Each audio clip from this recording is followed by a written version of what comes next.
Nananatili pa ring pasok sa price index ng Department of Agriculture ang presyo ng mga pangunahing bilihin sa ilang palengke sa bansa. Katunayan, sa Balintawak Market ay swak na swak pa rin sa budget ang mga panindang gulay tulad ng ilang pang mga isda at karne rin. Alamin yan sa Palengke Watch ni Ana Perea. Maaga pa lang dito sa Balintawak Market ay matao na sa fish section dahil ngayong araw nga inaasahan na magiging mabili ang kanilang mga paninda. At isa sa nananatiling pinakamurang bilhin dito ay ang tilapia na mabibili for as low as 120 pesos.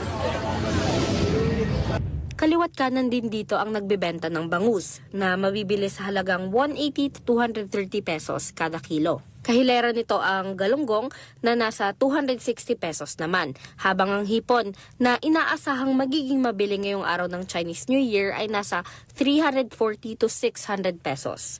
Sa baka, parehong 480 ang pecho at tapadera at 380 naman ang ribs at bulalo. Nasa 275 pesos naman ang kilo ng pork chop, kasim at pige, habang 350 pesos ang liempo. Samantala ang manok, bumaba na ang buo niyan. Mabibili na lang ang whole chicken sa halagang 165 pesos, habang nasa 170 naman ang kilo ng chicken breast, 200 ang drumsticks at 220 ang wings. Malaki-laki naman na ang minura ng mga gulay sa Balintawak. 20 na lang ang kilo ng sayote at kamatis, habang 25 ang kalabasa. Ang talong, 40 na lang habang 45 ang repolyo. Dahil sa mura ng bilihin, hindi mapigilan ng mga consumer na mamakyaw na ng mga ito. Para sa patatas, ang maliit yan ay nasa 55, habang ang medium to large ay 70 pesos. Ang ampalaya naman ay 90 pesos kada kilo. Para sa iba pang bilihin, ang sibuyas ay mabibili mula 70 pesos and above. Ang luya ay 90 at 150 naman ang bawang.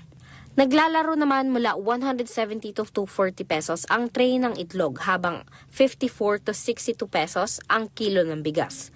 Patuloy ang pagdagsa ng mga mamimili dito sa Balintawak dahil dito makakamtan nila ang kalidad na produkto sa mababang halaga.